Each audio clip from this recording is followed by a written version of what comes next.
Alô, galera do Mengão, aquele abraço, eu sou o Orlando Santos falando do seu canal Fla-Tudo, o canal da galera, trazendo as atualizações e as novidades aí do nosso Mengão queridão. Aqui a gente fala a verdade, né? Vamos falar do Botafogo, o chororô do Botafogo continua. Troca treinador, troca dono, troca nome, troca tudo, mas o chororô continua o mesmo. Vamos falar também do Mengão queridão aí na Libertadores, né? Hoje tem jogão aí, às 21 horas e 30 minutos, o Bolívar e Flamengo, né, lá na altitude de La Paz, e o jogo encardido aí, né? Vamos falar também da provável escalação, vamos falar do time, um pouquinho desse time do Bolívar, né? Tem um ataque perigosíssimo, mas uma defesa que deixa a desejar. Vamos falar, e vamos aí as notícias do Mengão. Tem muita coisa pra gente conversar, mas antes de mais nada eu peço encarecidamente, se inscreva no canal, se você não é inscrito, ative o sininho de notificações, deixe seu like, seu comentário e fique aí no vídeo até o final, dá essa moral, vamos com tudo. Vamos falar sobre o Botafogo, né? O Botafogo trocou de dono, trocou de técnico, só falta trocar de nome. Mas uma coisa que não muda é o chororô. E agora já tem chororô antes do clássico, né? O Botafogo pede à CBF que Rafael Claus não apite o clássico contra o Flamengo nesse próximo domingo, né? Que vai ter um jogo entre Flamengo e Botafogo, né? Jogo válido esse pela quarta rodada do Campeonato Brasileiro, né? E será realizado aí na manhã de domingo, às 11 horas aí da manhã, né? E de acordo com as informações do jornal o Globo, o Botafogo enviou um ofício, né, à CBF pedindo que Rafael Claus não apite o clássico. Além disso, o clube alvinegro quer que o árbitro seja afastado das escalas até a conclusão da CPI, né, da manipulação de jogos e apostas esportivas. Lembrar que o John Textor, ele levantou aí, né, acusações naquele jogo entre Palmeiras e São Paulo, e eles ali alegaram, o John Textor alegou que teve manipulação ali de resultado, manipulação ali de resultado ali de jogadores ali, que em vários lances ali que poderiam cortar a bola, jogadores se desviaram, modificaram a sua trajetória. Então ele alegou ali e levou várias provas ali, alegando ali vários contestamentos aí, e por isso tá essa repercussão. E vale destacar ainda, né, que em depoimento à comissão que aconteceu na segunda-feira, última segunda-feira, dia 22, o dono da SAF, o americano John Textor, ele citou supostos equívocos que aconteceram aí em jogos do Campeonato Brasileiro quando o senhor Rafael Claus apitou, né?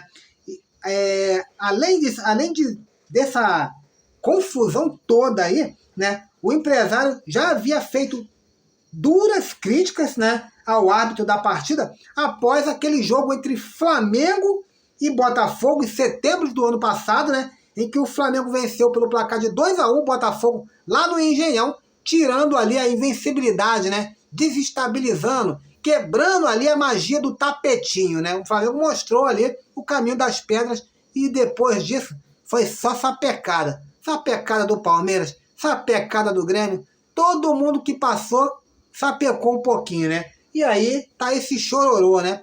Chora Botafogo, chora, chora, chora. John Textor está chorando até hoje também, né? Vamos com tudo, vamos avançar nas notícias aí do Mengão. Carrasco, né, do Bolívar deu instruções aí ao Tite, né? O Bulu, que é um time que subiu agora, né, para a primeira divisão no campeonato boliviano e acabou eliminando aí o Bolívar, né, que era um dos favoritos aí ao título. No primeiro jogo eles venceram em casa, né, no campo do Bulu, 1-0, e depois na altitude lá dos 3.600, mais de 3.600 mil metros acima do mar, né? Lá no campo, lá em La Paz, o Bulu conseguiu aí empatar, né? E aí o Thiago Leitão, que é um treinador brasileiro, inclusive, né, deu aí algumas dicas para o nosso treinador. Ele fala que o time do meio campo para frente, né, o time do Bolívar, é um time muito bom e muito habilidoso, né? Ele dá atenções aí especiais para o volante de contenção, o Justiciano, né? Ele que inicia todas as jogadas, né, que começa ali, inicia nos pés desse volante de contenção, desse primeiro volante, né? Então, assim, ele fala aí dos meias, né? Os meias são muito ofensivos. Ele destacou aí que o time do Bolívar, quando ataca, ele ataca numa espécie de 4-3-3, né? Se defendendo, ele se defende diferente, como tem sido aí, né, a maioria dos times. E ele dá uma dica ao Tite. Ele fala que para o Tite não se retrancar de maneira alguma, né? Porque a pressão psicológica, né, do estádio, a pressão que o time faz nos minutos iniciais é coisa de louco. Então o Flamengo tem que vencer ali os primeiros minutos, os primeiros 15, 20 minutos são essenciais para que o Flamengo venha conseguir respirar e conseguir a partir daí desenvolver o seu jogo. É claro que o Flamengo, nós lembramos do último jogo contra o Milionários, né, lá na cidade de Bogotá, o Flamengo teve muita dificuldade, né, com a bola nos pés, o Flamengo errava passes que não costuma errar, a velocidade, né, na altitude é muito maior, né, é parecido como se os times aqui já reclamam quando jogam no gramado sintético, quando joga na altitude é muito pior. E na altitude de La Paz é uma altitude ainda muito maior do que em Bogotá. Em Bogotá era apenas de 2.600, né, se eu não me engano, 2.600 metros. Lá em La Paz é 3.600 metros acima do nível do mar. Então, se a bola corre muito mais rápido, a bola, né, tem aquele fator do jogador faltar, né, a oxigenação no cérebro, o que faz o jogador cansar mais, o que faz o jogador pensar de uma forma mais lenta, né? É como assim, uma vez eu vi uma reportagem do Maurício, né, do vôlei, né? Maurício do vôlei, ele falou, ele já estava já veterano ali, já de final de carreira, e ele falou assim, que a dificuldade maior para ele, né, que já estava já no finalzinho da sua carreira ali, não era de jogar, porque de jogar ele entendia, dentro das 4 linhas ali da quadra, ele conseguia fazer tudo, bloquear, se precisasse atacar, ele conseguia fazer tudo. A dificuldade era de pensar, ele pensava, ele agia, ele sabia o que tinha que fazer. A dificuldade era do corpo responder. É mais ou menos isso que os jogadores do Flamengo vão ter que passar, vão ter que enfrentar. Além do time do Bolívar ser um time muito perigoso do ataque, do meio campo para frente, né? A torcida inflamando, né? Eles sabem que pode aí embalar aí, né? Dar 9 pontos ganhos, se vencer o Flamengo, vai a 9 pontos ganhos e fica aí com a classificação bem encaminhada. Porém, o time do Bolívar tem um grande defeito. E o defeito é a zaga, né? Inclusive, né, o técnico do Bolo-Bulo, né, o Thiago Leitão, brasileiro Thiago Leitão, ele falou o seguinte, que ele defendia numa forma de 5 zagueiros ali atrás, de uma forma de uma linha de 5 jogadores, né? Ele posicionava o volante, né, no meio dos zagueiros ali e dava ali a amplitude para os laterais, abria mais um pouco ali os laterais. O que isso fazia defensivamente, quebrava um pouco da amplitude do time do Bolívar. O Bolívar que ataca numa espécie de 4-3-3, tem um ataque muito perigoso, tem 2 meio-campos ali muito perigosos, né? E assim, é um time que o Flamengo tem que jogar observando e ter total atenção ali em todos os minutos, porque um erro pode ser fatal. E o Flamengo estará desfalcado de 7 jogadores, né? Ainda temos esse ponto negativo contra a gente, e o ponto positivo aí é a linha de zaga do time do Bolívar, né? Como eu falei no vídeo de ontem à tarde, se você não assistiu, acaba de assistir esse aqui e dá uma olhadinha no vídeo de lá, tá muito bom, você vai entender um pouco. No campeonato boliviano, eles tinham marcado 19 gols, né? E sofrido 13 gols. Então eles tinham uma média muito alta. Era parecido com o que o Flamengo jogava na época do Domenech Torrent. Lembra do Domenech Torrent? O Flamengo fazia muitos gols, porém sofria muitos gols. É mais ou menos o que vem acontecendo com essa equipe do Bolívar.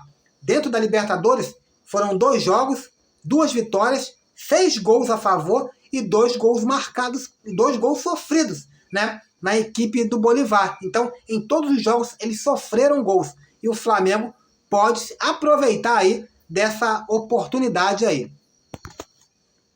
Falar também do jovem Lohan, né? Com tantos desfalques, o jovem Lohan passou a ser opção, né? E, inclusive, eu vou até passar a provável escalação e o Lohan está escalado aí, pode ser escalado aí como o atacante, né? Ele que é um meia atacante, ele consegue jogar ali na posição do Arrascaeta, também facilmente ali jogar como atacante também, né?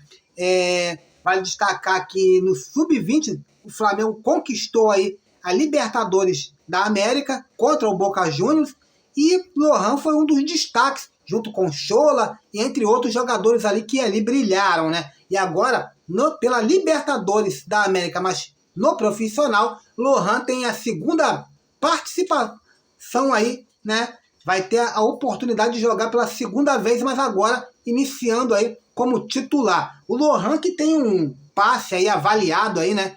Um valor da sua multa é avaliado aí em 50 milhões de euros, né? Quase 274 milhões aí de reais na cotação atual. Ele que é um destaque, apenas 17 anos, tem sido lapidado, é uma das joias desse Flamengo, é uma das joias dessa base do Flamengo que vem muito forte, né? Ali tem muitos jogadores, tem o Garcia ali, né? Caio Garcia, que na minha opinião é um baita de um zagueiro, é um baita de um volante, perdão. Tem ali o Chola, né? O nigeriano que está arrebentando, né? Tem ali vários jogadores, ali, Zé Wellington, lateral esquerdo, que na minha opinião é um cara que pode ser muito bem aproveitado no futuro, muito em breve aí no profissional do Flamengo. Então, assim, tem muitos jogadores ali, o Wallace, né? Muitos jogadores aí que podem ser aproveitados, né? Inclusive já jogaram aí, né, no profissional. E o Lohan é um deles. O Lohan ele que jogou contra o Palestino, entrou no jogo contra o Palestino, ele que entrou no finalzinho ali e deu uma assistência, né, para o Léo Ortiz fazer o gol. Então, naquela ocasião, contra o Palestino no Maracanã, foi importante que ele saiu do banco, teve um escanteio, ele cobrou no escanteio no primeiro pau, né, e o Léo Ortiz ali foi inteligente, guardou no fundo da rede, no fundo do barbante, e quem sabe hoje o Lohan não venha dar várias assistências e quem sabe também não marcar o seu golzinho de honra aí. E agora a gente vai falar, vou passar a provável escalação aí do time do Flamengo para esse confronto dificílimo, né? Confronto esse em que o Flamengo está aí sem 7 dos seus jogadores mais importantes aí nesse time do Tite, né? O Flamengo que estará desfalcado aí de Léo Pereira, Varela, Ayrton Lucas, Eric Pulgar, Alan, Arrascaeta, Pedro, Cebolinha e Gabigol. Esses não estarão aí, né, no confronto contra o Bolívar. E agora eu vou passar a provável escalação. Mesmo com tanto desfalque, o Flamengo vai para cima aí do time do Bolívar e a gente está sempre esperando o melhor, sempre esperando uma vitória. Segura aí a provável escalação do Mengão. Agostinho Rossi é o nosso goleiro. Na lateral direita, o Wesley. A dupla de zaga, Léo Ortiz e Davi Luiz. Lateral esquerdo, Matias Vinha. Igor Jesus, Gerson e De La Cruz ali, um pouco mais avançado ali, assim como ele jogou contra o São Paulo e jogou demais nessa ocasião, né? No ataque, Vitor Hugo, o nosso querido BH27, o Bruno Henrique, e nossa joia de quase 300 milhões de reais, Lohan, né? E o nosso treinador é o Tite. Galera, esse é o vídeo de hoje. Mais tarde entraremos aí com mais atualizações aí do nosso Mengão queridão, às 5h30 da tarde, às 17h30, horário de Brasília. Eu e você e eu teremos um encontro marcado aqui no YouTube. Vamos com tudo. Fui!